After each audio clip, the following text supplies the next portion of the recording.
National Education Policy 2020 is about to enter its 5th year of implementation. It's a pioneering policy, and one of the priority recommendations and policy goals is that children should learn in a language that they understand. This multilingual education policy is critically important for inclusive education for all. Here at the British Council, we are delighted to be working in partnership with the Central Board of Secondary Education in support of this policy goal.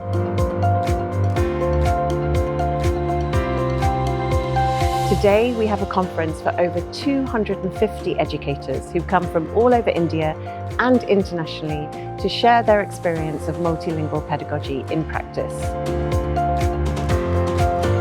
I think the first thing is to recognize that learners come to the classroom with different languages and that they are capable of interacting in different languages or bringing different languages together. We are social beings.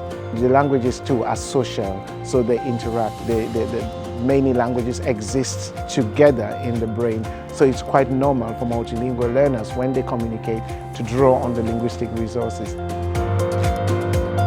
We teachers are already very multilingual outside the school, outside the classroom and at home.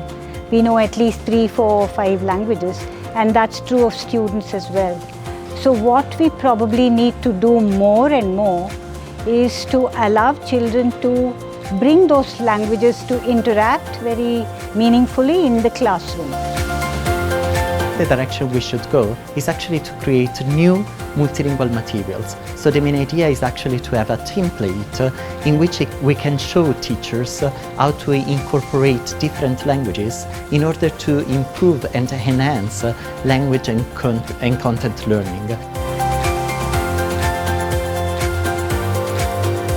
When it comes to multilingual pedagogy, we need to have adaptations which include like a change from didactic teaching and learning practices to more dynamic interactive classrooms where students are involved actively, and also it should be process oriented rather than simply outcome oriented. If multilingual pedagogy materials are made available to teachers and they are given training as to how to develop them on their own independently and use it in class in collaboration with the learners, that would be a long-term effective strategy for multilingual pedagogies to be sustained in Indian classrooms. It has been a wonderful conference. In particular, I liked this interaction between research, teachers and institutions, and I think this is the most important part. In particular, we could identify what are the practices, the actual practices in the classroom with respect to multilingualism or the implementation of this multilingualism. We could also identify the challenges of this incorporation and finally the needs of the teachers. And this is quite important because building on the experience, the expertise of the teachers.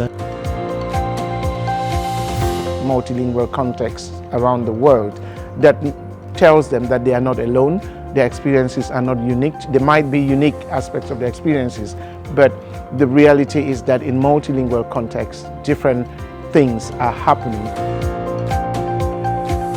We have had a very overwhelming response to the conference, and compared to last year, it's not just grown in numbers but also in the quality of discussions and the discourse that have happened over the day. We look forward to this partnership very, very excitedly and with all the enthusiasm. We would like to work with the Central Board of Secondary Education and really look at other areas and provide platforms to teachers to discuss all the challenges that they face and find the solutions together.